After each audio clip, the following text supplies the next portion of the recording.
All right, today we are diving headfirst into the mind of Immanuel Kant, which, let's be honest, can be a little brilliant and a little bewildering all at once. We're going to tackle one of the biggest, most influential ideas in the history of moral philosophy. But seriously, just think about this for a second. What if you had a single, universal formula, a test you could run on any moral choice you ever had to make? We're talking everything from a tiny white lie to a massive life-or-death situation. A formula that just tells you the right thing to do. Sounds pretty amazing, right? Well, that's exactly the puzzle a German philosopher set out to solve over 200 years ago. So, who was this guy? His name was Immanuel Kant. And let me tell you, this was a man who loved precision. I mean, the story goes that his neighbors in his hometown of Königsberg literally set their clocks by his daily afternoon walk. He was that regular. And it's that same clockwork precision he wanted to bring to the messy world of morality. But don't let that clockwork thing fool you into thinking he was some boring, stuffy professor. Not at all. He actually hosted these really lively dinner parties. And more importantly, he was super passionate about how he taught.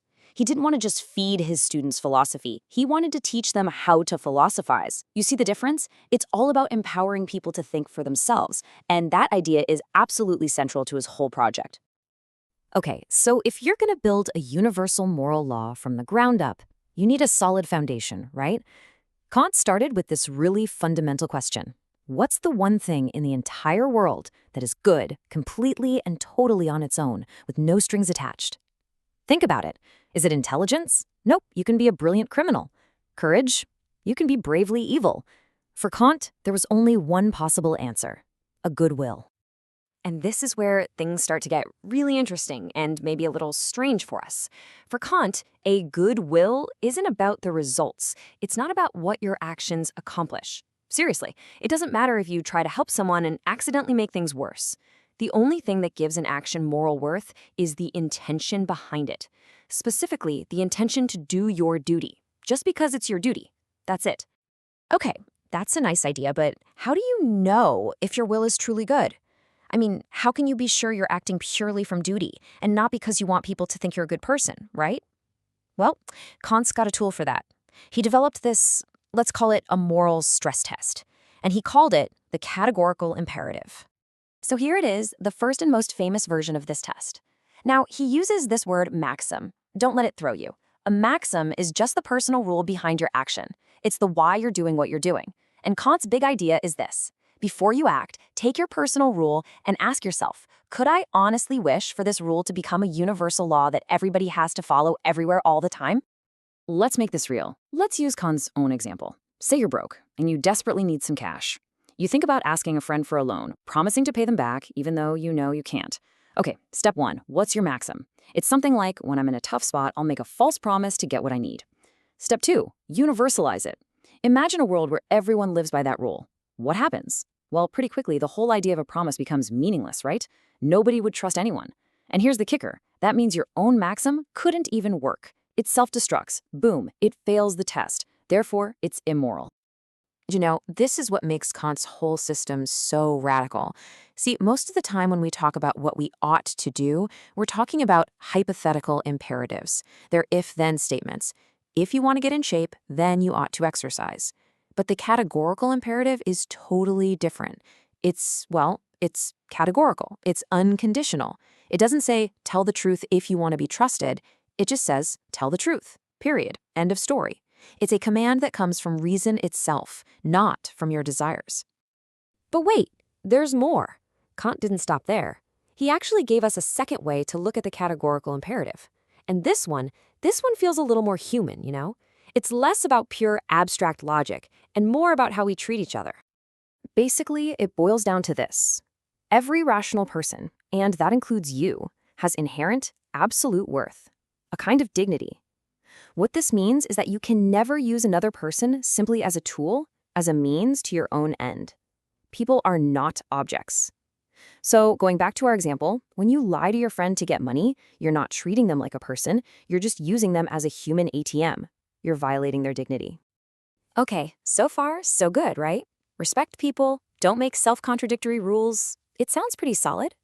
But Kant's system, because it's so rigid, runs into a massive challenge. A now infamous thought experiment that really puts it to the test. And trust me, this is where things get intense. All right, picture this. You're at home. There's a knock at the door. You open it, and there's a murderer standing there. He's looking for your friend, who, by the way, is hiding terrified in your house.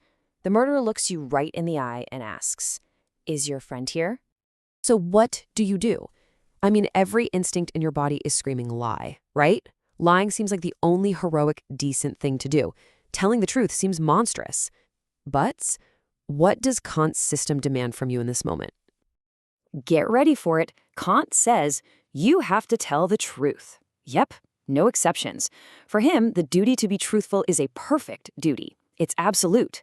Lying, even to save a life, would mean violating that universal moral law.